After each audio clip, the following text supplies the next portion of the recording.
Alright, what's good everybody? It's your boy Akeen and welcome to today's vlog. Here to continue my top 10 rankings of all the fantasy football positions for the NFL Fantasy League. Today, I'm going to give you my top 10 wide receivers. At number 10, I'm going to go with Miles Austin of the Dallas Cowboys. He's a great, fantastic receiver who came out of nowhere and ended up building his way to the starting lineup and one of the top receivers in the National Football League in my opinion. At number 9, I'm going to go with Mike Wallace, the receiver out of Pittsburgh Steelers.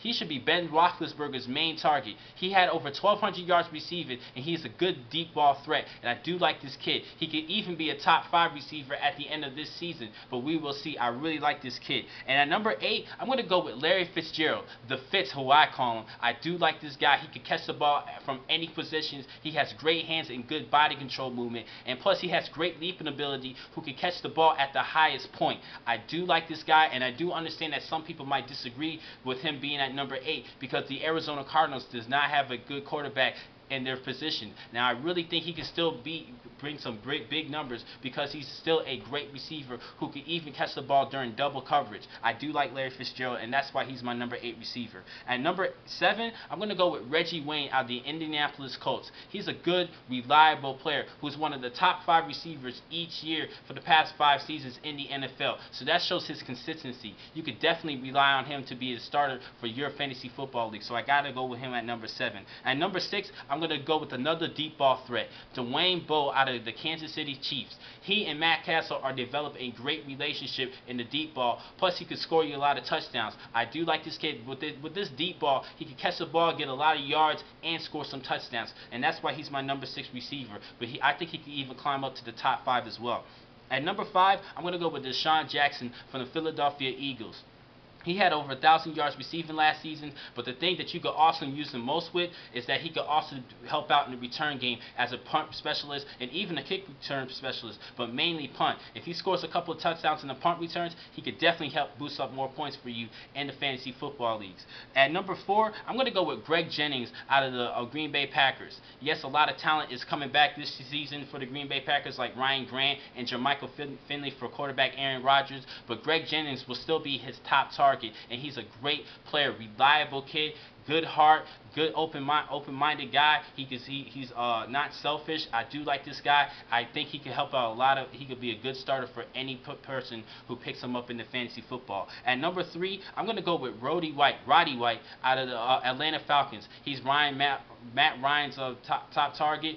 Big guy. He's a good blocker, and he can hustle his butt off. I do like this kid. He plays hard every down the play. He gives it everything he got.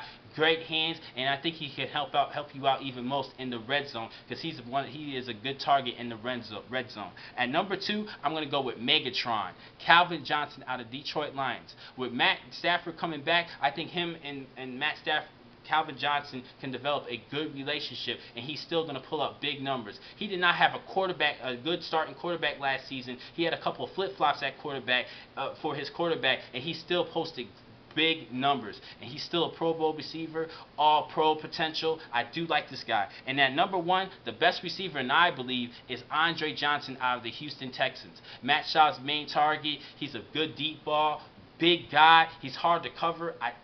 That's all I really need to say. With his size and speed, he's pretty much unstoppable to cover. The only cornerback that I think who can cover him is Darrelle Revis. But other than him, nobody else can really cover this kid. He's a great player. Coming out of the U, Miami, I do like this guy. He's my number 1 target. He's my number 1 receiver, and that's pretty much all I got to say. Andre Johnson is just spectacular. So that's why I had to put him at number 1. He's one of the top targets in the NFL for the past 3 seasons, in my opinion. He's the best receiver, I think. Now, I'm going to give you a couple of honorable mentions. Hakeem Nicks of the New York Giants.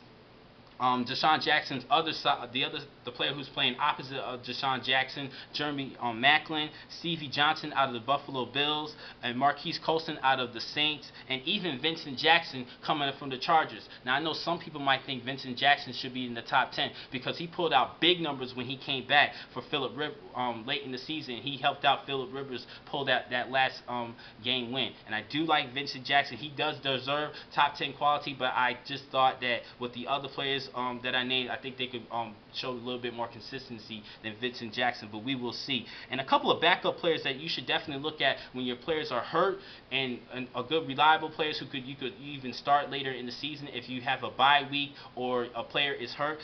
Percy Harvin of the Minnesota Vikings, he can help you out in the return game as well. Wes Welker, he could even be a starter. He could be a good honorable mention. And Pierre Garçon of the Indianapolis Colts, opposite of Reggie Wayne. I think him and Reggie Wayne are a great duo at the receiving core for Indianapolis. Now, my sleeper. I pretty much have two, but my main sleeper, I'm going to have to go with Mike Williams of the Tampa Bay Buccaneers. He had double-digit touchdowns last season and just under 1,000 yards receiving. And he will be Josh Freeman's main target. I had Josh Freeman as one of my top 10 quarterbacks, and he is definitely going to look at Mike Williams as his top player to throw to. And he's a spectacular athlete coming out of Syracuse. A lot of people thought he was a little bit of a troublemaker because of his doings outside of Syracuse, but when he entered the NFL, he had a good season last season, and I think everybody should definitely take a look at him as a sleeper. Do not forget about Mike Williams. And the second player that you might need to look at is Johnny Knox out of the Chicago Bears. Yes, he's a small guy. He can still post over 1,000 yards receiving. He's a great, reliable player, and I think he has the potential to be a star in the NFL. Seriously, I do like Johnny Knox out of Abilene Christian, small school, but he came into the NFL and he's a good, reliable possession receiver, and I think he could be that #1 target for Jay Cutler. Now, for tomorrow's video, I'm going to give you my posting of the top 10 tight ends for the Fantasy Football League. Thank you for watching today's vlog. I'm your man, Akeem McCall. Beat me.